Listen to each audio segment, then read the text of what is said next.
বাইকের পিছনে স্ত্রীকে নিয়ে যাচ্ছেন, এই মর্মান্তিক দৃশ্য এখন সোশ্যাল মিডিয়ায় ভাইরাল। হ্যাঁ ভিউয়ার্স, আজ আমরা ভারতের নাগপুরে ঘটে যাওয়া এক হৃদয় বিদারক ঘটনার কথা তুলে ধরব।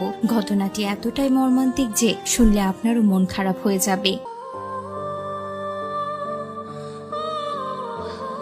অমিত যাদব নামের এক ব্যক্তি তার স্ত্রী গায়ত্রীকে নিয়ে মোটর বাইকে করে নিজের বাড়ির দিকে যাচ্ছিলেন। উপলক্ষ ছিল রাখি বন্ধন উৎসব, যা ভাই বোনের ভালোবাসার এক পবিত্র দিন।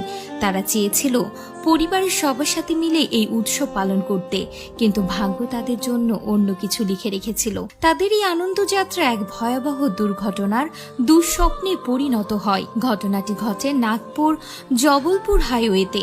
অমিত যখন তার স্ত্রীকে নিয়ে বাইক চালাচ্ছিলেন, তখন আচমকা একটি ঘাতক ট্রাক দ্রুত গতিতে এসে তাদের ধাক্কা মারে।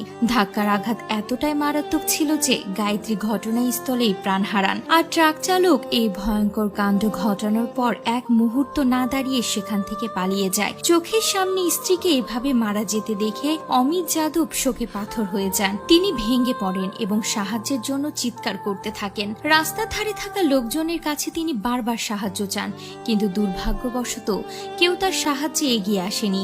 এই চরম অসহায় অবস্থায় যখন তার পাশে দাঁড়ানোর মতো কেউ ছিল না, তখন শোকে দিশেহারা অমিত এক অভাবনীয় এবং মর্মান্তিক সিদ্ধান্ত নেন।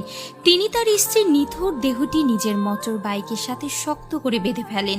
এরপর মানসিক ভারসাম্য হারিয়ে পাগলের মতো বাইক চালিয়ে বাড়ির দিকে রওনা দেন। হাইওয়েতে এই দৃশ্য ছিল অত্যন্ত করুণ। বহু মানুষ তাকে থামানোর চেষ্টা করেছিল, কিন্তু স্ত্রীর মৃত্যুতে তার তখন কোনো বোধ শক্তি ছিল না। তিনি শুধু চেয়েছিলেন তার স্ত্রীকে বাড়ি নিয়ে যেতে। অবশেষে হাইওয়ে পুলিশের একটি দল তাকে থামাতে সক্ষম হয়। পুলিশ এসে অমিতকে শান্ত করে এবং গায়ত্রীর মৃতদেহটি উদ্ধার করে। এরপর দেহটি পোস্টমর্টেম বা ময়নাতদন্তের জন্য নাগপুরের ইন্দিরা গান্ধী মেডিকেল কলেজ হাসপাতালে পাঠানো হয়। পুলিশ জানিয়েছে এই ঘটনায় একটি অস্বাভাবিক মৃত্যুর মামলা দায়ের করা হয়েছে। ময়নাতদন্তের চূড়ান্ত রিপোর্ট হাতে আসার পরই তারা পরবর্তী আইনি পদক্ষেপ গ্রহণ করবে। এই ঘটনাটি আমাদের সমাজের উদাসীনতা এবং এক অসহায় স্বামীর ভালোবাসার এক করুণ চিত্র তুলে ধরে।